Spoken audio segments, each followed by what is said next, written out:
What's going on, guys? Welcome back to a brand new video. So we did get some new insider information on the current state of Warzone, some plans that Activision may have regarding operator skins, the unrealistic operators that really don't make much sense to add into Call of Duty, and what they could potentially do about that. Now, if you do find the video informative or helpful at any point, don't forget to hit that like and sub button, but let's go ahead and jump into it. So we did get a new update yesterday afternoon just to go over that. So first off, the T800 operator has reportedly received a visibility adjustment to ease target identification for the Endo Titanium Core skin. Now, there's a problem about this patch note is, first off, Charlie Intel as well as Hunter TV, they posted before and after images, and it doesn't seem like this update really stuck. So although they mentioned it in the patch notes, when you take a look at the first photo versus the second one in the same exact spot, there's really no changes to the operator. It's not visible. They didn't add any sort of effects or lighten the operator up or anything like that. You would think these are the same exact screenshots, but they're actually not. And then he also posted one before and after in the light,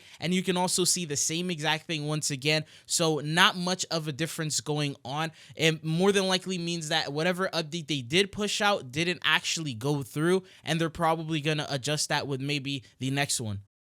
And then we also got a UI update, so they corrected the unlock requirement descriptions for the monolithic suppressor attachment as well as for the SWAT 556 conversion kit. For multiplayer maps, Nomad addressed the issue where the mini-map was zoomed in too far. For the UI, addressed the issue where progress on tracked mastery camos would not display properly. For stability, added various stability. And then they did some zombies fixes, so general addressed the issue where some players experienced a lost connection to host. So that was something that we talked about over the last couple of videos. And then for maps, Shattered Veil addressed the issue with the white screen could persist during gameplay after watching the final encounter cutscene. Addressed the issue that could prevent the ritual and liminal library from starting. Addressed the issue where players could get stuck on a wall during the final encounter. Addressed the issue where the brain rotted toxic zombie could take damage from other toxic zombie explosions and gas. Addressed the issue that allowed the ray gun Mark II to be duplicated. Citadel Demore addressed an issue where the lightning rod zombie could not be killed.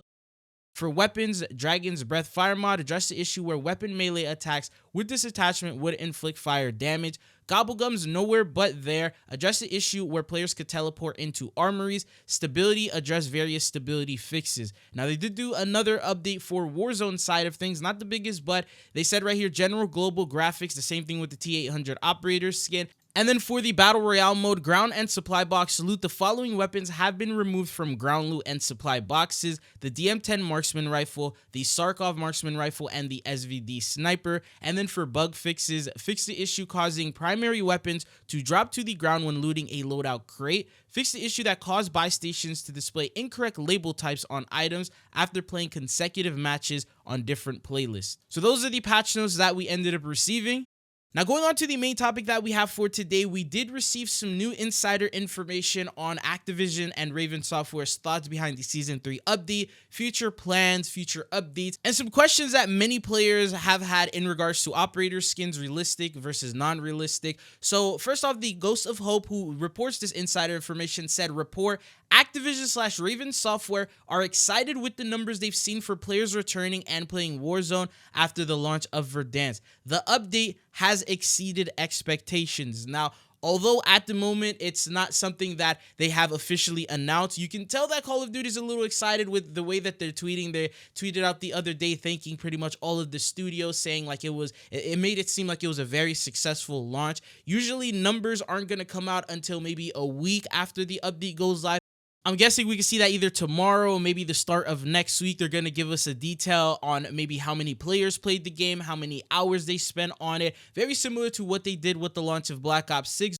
Their entire goal was to pretty much replicate Fortnite's success in bringing back their OG Chapter 1. Well, they did the same, and it looks like they have exceeded expectations. So the first thing that I wanted to mention is, you guys recall, if they said Verdansk failed and it didn't perform, Warzone could potentially be shut down with Call of Duty 2026. That was like the big fear that many people had in mind, especially before this update went live and they fixed a lot of the issues. It seemed like it was very possible for them to actually shut down these servers, but With the way things are going, it looks like Warzone may be here to stay, and this might be the permanent version of Warzone. So TTK, movement changes, I don't think they're going to really change much of this. Even Verdansk, it's really not going to go anywhere for at least a year or two. According to the Ghost of Hope, he doubts they're going to update anything besides map POI, so it is something that they're going to keep in for the long run. And if it's something working right now and keeping the player base happy, they're going to keep it in that same way. So that was the first thing that you needed to know in terms of what he said.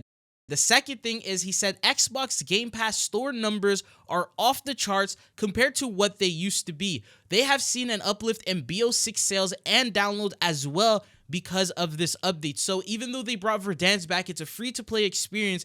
People are so happy with Verdansk and the way that the game is playing that they're actually starting to purchase Black Ops 6 and play multiplayer. Now, currently at the moment, for those of you guys who may be on the edge about purchasing it, they do have a free trial period from now all the way up until Friday where you could basically get full access to the game. You have over 25 maps, 10 plus different modes, every zombies map. So even if you don't want to purchase it, you have a chance to actually enjoy multiplayer at the moment right now.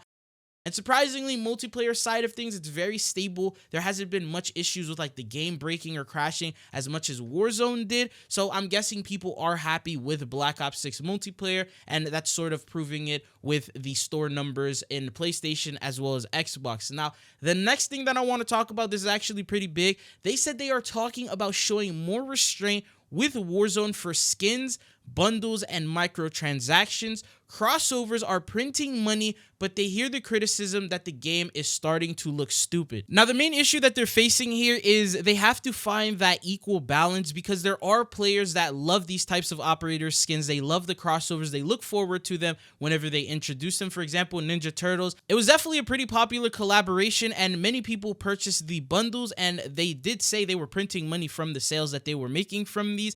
Now, at the same time, there's the other half of the community that would prefer having more realistic operators. For example, MW19 had quite a bit of different Milsim operators and bundles that they brought to the store, and they feel like that kept the identity of Call of Duty. Having those badass Milsim operators with the tactical gear, you know, ready to fight, and it would look like an actual Call of Duty game. So right now, from the Ghost of Hope, he's mentioning that they're in talks about it, so they still haven't really decided on exactly what they're going to do about this. So are they gonna lower the amount of ultra skins and crazy wacky skins that they add to the game? Are they gonna raise the amount of Milsim operators that we're gonna get? Now, COD Warfare Forum did create a post. He said the easiest way to fix this is to have a setting. So basically a toggle setting that would allow you to basically see the skins that you want to see. So for example, he said you can keep selling all the different goofball bundles that you want, but for those that don't want to see them, they can turn on the filter that will just show default operator skins. So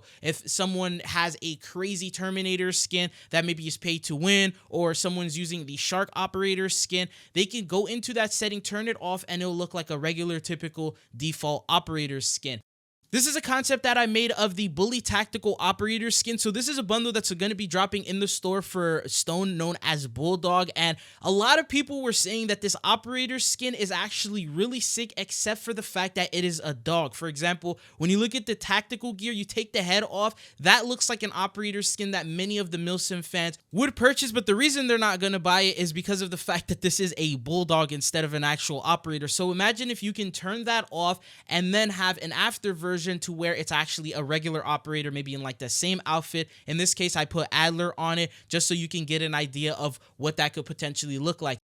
This, I feel like, would be fair to everyone, because if you want to see these operator skins, you can keep the setting on, and if you don't, you can turn it off. And the fact is, Call of Duty does have this technology, because he says here, you've proven you can do this before by filtering all the PlayStation combat packs from PS4 to PS5. If you guys remember, if players had the PSN packs and they played with Xbox players, the Xbox players would see default operators and not the PlayStation combat pack. And they would only be visible to the people who own these bundles, as well as the people who are on the same platform. So they can use that same technology, that same feature, and implement it into a setting, and all you have to do is turn it on or off depending on which side you're on, and everyone in this situation would pretty much win. Now, at the moment, Ghost of Hope mentioned that they're really not doing anything. They're just in the talking phase. And if this is the case, then maybe we're going to see something later on down the line, whether they start releasing a surplus of Milsim operators and they start calming down on the wacky, crazy ultra skins. But that's something that we'll see later on in the future. But what are your thoughts and opinions? Which side are you on? Are you on the Milsim side or are you on that ultra skin side? But that's all that I got for you guys in this video. Thank you guys for tuning in,